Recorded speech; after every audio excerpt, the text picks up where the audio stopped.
देखो, जैसे सूचना का अधिकार दिया, इसका मतलब अब जनता कुछ भी पूछ सकती है। सूचना का अधिकार आने से पहले सूचना का अधिकार केवल किसके पास था? एमपी के पास था, एमएलए के पास था, एमएलसी के पास था, और किसी के पास नहीं था। थोड़ा बहुत मीडिया के जुगाड़ू लोग जो अंदर से निकाल लेते सूचना, उनके पास था। आपने संविधान तो पढ़ा ही है, आपने सुना होगा कि वो तारांकित प्रश्न क्या होता है, अतारांकित प्रश्न क्या होता है, स्टार्ट क्वेश्चन, अनस्टार्ट क्वेश्चन क्या होता है। जब आप सिविल सेवक बनेंगे ना, तो आपके जीवन का एक बहुत मुश्किल दिन आने वाला है। मेरा आया था, मैं तो कुछ ही महीने नौकरी की, उसमें वो दिन आ गया था मेरे जीवन में। उसमें क्या होता है कि पार्लियामेंट की ड्यूटी लग जाती है कि आपको उस दिन संसद में जाना है डिपार्टमेंट की तरफ से। मैं होम मिनिस्ट्री में था उस समय, भारत सरकार में। मैं तो नया नया था, अभी सीख ही रहा था, लेकिन हमारे बॉस को कोई खुंदक रही होगी, उसने मेरा नाम भेज दिया कि लोकसभा की ड्यूटी में आपको जाना है। मैं खुश था कि लोकसभा देख लूंगा इसी बहाने की, लोकसभा को देख के बड़ा मजा आएगा। जब ट्रेनिंग में दिखा देते हैं, लेकिन वो खाली होती है उस दिन, भरी हुई लोकसभा नहीं देख पाते।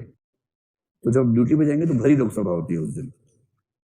तो होम मिनिस्टर थे लाल कृष्ण आडवाणी उस समय, लौह पुरुष, उस समय वो होम मिनिस्टर थे। मैं होम मिनिस्ट्री में नौकरी करता था, तो वो हमारे बॉस थे एक तरह से। तो उसमें मैं तो खुश था कि मजा आएगा।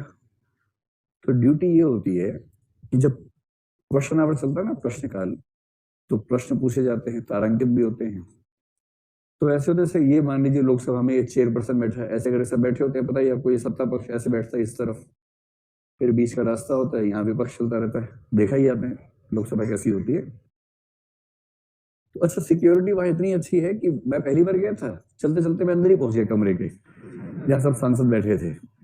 तब मैंने किसी सिक्योरिटी वाले से पूछा, मैंने कहा मैं होम मिनिस्ट्री से आया हूँ, मुझे कहाँ बैठना चाहिए। तो बोला कि आप सांसद नहीं है। मैंने कहा नहीं। आप क्या कर, फिर लेके भागा मुझे साथ में कि मर भागो यार, भागो ऐसे। तो इतनी सुरक्षा टाइट थी वहां पर। वहां वहां प्रधानमंत्री बैठे, वाजपेयी जी बैठे, लाल कृष्ण आडवाणी बैठे, सब मंत्री मंत्री बैठे वहां पर, और कोई ऐसे घुस गया अंदर वहां, मतलब मैं, कोई नहीं, मैं ही घुस गया था बाई मिस्टेक। तो मैं तब से खुश हूं कि मैं दिखने में सांसद लगता हूँ। मैं ये सोच के खुश रहता हूँ कि शायद इस वजह से उन्हें कंफ्यूजन हो गया होगा। तो खुश रहने के लिए कुछ बहाने हो आदमी के पास तो क्या बुरी बात है, बहाने होने चाहिए।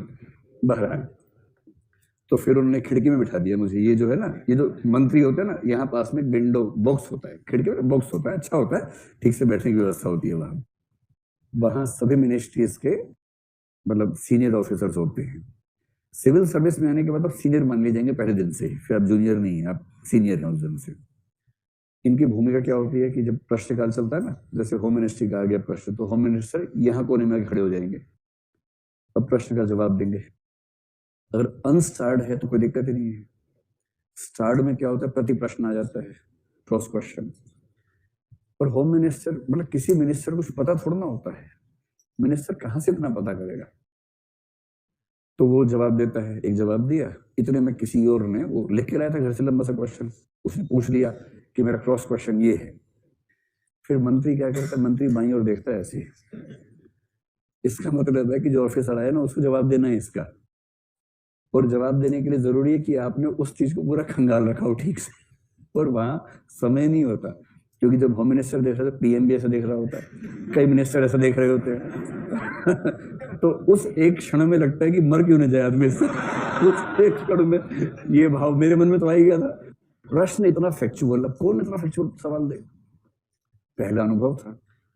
तो आडवाणी जी ऐसे देख, मैंने कहा सर 10 मिनट चाहिए इसके लिए। तो उन्हें एकदम मतलब अंगारे वाली निगाह से देखा, फिर उन्होंने कहा कि 10 मिनट रुकिए, जवाब देते हैं।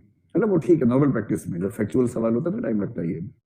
फिर क्या होता है कि मैंने क्वेश्चन लिया अपने फोन के डिपार्टमेंट में, वहां कई लोग तैयार बैठे होते हैं इसी काम के लिए। पार्लियामेंट में क्वेश्चन आवर ऐसा, मतलब सबकी सांस अटकी होती है, मिनिस्ट्रीज में सबकी सांस रुकी होती है उस समय। तो मैंने फोन करके बताया कि ये क्वेश्चन है, खटाक से वहां से आंसर बनने शुरू हुए। 10 मिनट के अंदर आंसर सारे फैक्ट्स हुए। वो फैक्ट्स लेके फिर मैं खड़ा हुआ, अडवाणी जी पास में खड़े हुए, मैं बोलता गया, वो माइक पे बोलते गए।